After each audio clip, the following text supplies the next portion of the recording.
Viewers, आज की video में हम डिस्कस करेंगे एक अमेरिकन पोएट एज़रा पाउंड की बहुत ही famous poem an immorality. Ezra Pound 20th century के एक प्रोमिनेंट लिटरेरी फिगर समझे जाते हैं, जो एक लिटरेरी मूवमेंट इमेजिज्म के फाउंडर हैं। एज़रा पाउंड कम से कम लफ्ज़ों का इस्तेमाल करते हुए विविड इमेजरी के साथ आइडियाज़ और इमोशंस को कन्वे करते हैं। अगर बात करें इस पोएम के कॉन्टेक्स्ट की, ये पोएम क्यों लिखी गई, इसके लिखने का क्या पर्पज़ यानी क्या मकसद था, तो इस पोएम का स्पीकर इंडिविजुअलिज्म पर फोकस करता है। उसके मुताबिक ह्यूमन इमोशंस और एक्सपीरियंसेस ही मीनिंग का सोर्स हैं, यानी इनके ज़रिए ही हम अपनी ज़िंदगी का मानी तलाश कर सकते हैं और मकसद हासिल कर सकते हैं। स्पीकर के नज़दीक सोशल अचीवमेंट्स कोई मायने नहीं रखती। वो सोशल वैल्यूज़ को मानने से इनकार कर देता है और कहता है कि ये जंगें, लड़ाइयाँ और नफ़रत नहीं होनी चाहिए।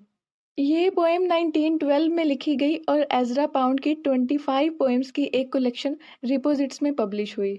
उस टाइम बहुत सारे ज्यूज़ यूरोपियन कंट्रीज़ में रहते थे। उनमें से एक कंट्री हंगरी भी था, जहाँ ज्यूज़ पर बहुत ज़्यादा जुल्म किया जा रहा था। हिटलर ने उन्हें दरबदर कर दिया था, जिसकी वजह से उन्हें माइग्रेशन करना पड़ी। इसी तरह पोएम इन सब चीज़ों को, इन सब लड़ाइयों को अपोज करता है और लव एंड पीस को सपोर्ट करता है। अगर बात करें इस पोएम के मेजर थीम्स की, तो सबसे पहले है वार एंड पीस। ये पोएम वार एंड पीस के दरमियान एक कंट्रास्ट दिखाती है। बुनियादी तौर पर इस पोएम के दो नरेटर्स हैं। पहला नरेटर जो पोएम को टाइटल देता है और वॉर यानी जंग को सपोर्ट करता है। उसके मुताबिक जो वॉर है वो हाई डीड्स हैं, यानी बहुत ही बड़ा और आला काम है। जबकि दूसरा नरेटर जो इस पोएम का स्पीकर है, वो जंग के हक में नहीं होता। उसके मुताबिक इस दुनिया में लव एंड आइडलनेस ही सब कुछ है, यानी प्यार करो, फारिग वक्त गुजारो और आराम करो। फिर है personal experiences and achievements. Poem का पहला नरेटर जो जंग के हक में है, उसके मुताबिक जंग करनी चाहिए और बड़ी बड़ी अचीवमेंट्स हासिल करनी चाहिए। जबकि दूसरा नरेटर पर्सनल एक्सपीरियंसेस और इमोशंस को एम्ब्रेस करता है। फिर है इंडिविजुअलिज्म एंड कलेक्टिविज्म। पहले नरेटर का पर्सपेक्टिव कलेक्टिविस्टिक और अथॉरिटेटिव होता है, जो वॉर को सपोर्ट करता है, जबकि पोएम के स्पीकर का एटीट्यूड इंडिविजुअलिस्टिक है। फिर है द ट्रांजिएंस ऑफ लाइफ। ये पोएम लाइफ की टेम्परेरीनेस को भी जाहिर करती है कि ज़िंदगी बहुत ही आर्जी है, शॉर्ट है और लिमिटेड है।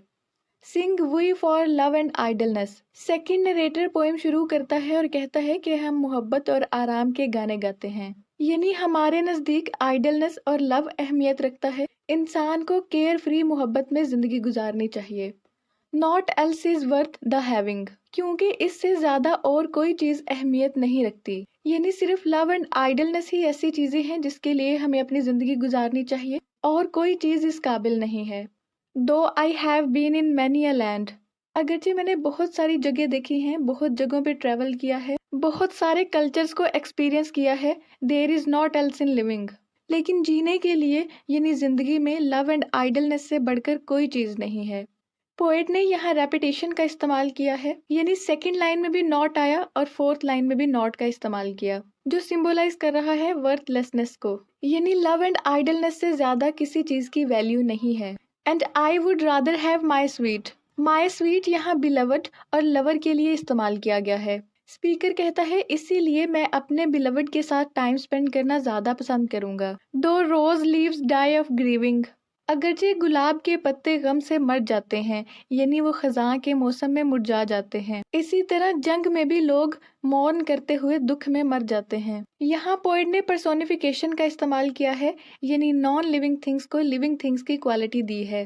पोएट ने ग्रीफ जो ह्यूमन क्वालिटी है वो रोज के लिए इस्तेमाल की है, और ये लाइन सिंबलाइज कर रही है ट्रांजिएंट नेचर ऑफ हैप्पीनेस को, यानी खुशी बहुत ही टेम्परेरी और थोड़े अरसे के लिए होती है और जल्द ही ग्रीफ यानी दुख उसकी जगह ले लेता है। Than do high deeds in Hungary to pass all men's believing. Speaker कहता है कि हंगरी में हाई डीड्स परफॉर्म करने यानी जंग करने से बेहतर है कि मैं अपने बिलवड के साथ टाइम स्पेंड करूं। यानी हंगरी में ज्यूज के साथ जो प्रॉब्लम्स चल रही थी और लोग उसके लिए लड़ने को एक आला काम समझते थे, वो हाई डीड शुमार होता था। लेकिन स्पीकर कहता है कि मैं उस पर भी अपने बिलवड को प्रेफर करूंगा, क्योंकि स्पीकर के नज़दीक लव एंड आइडलनेस ही सब कुछ है। व्यूअर्स, इसी के साथ ये पोएम एंड होती है। उम्मीद करती हूँ आपको समझ में आई होगी। Thank you so much for watching.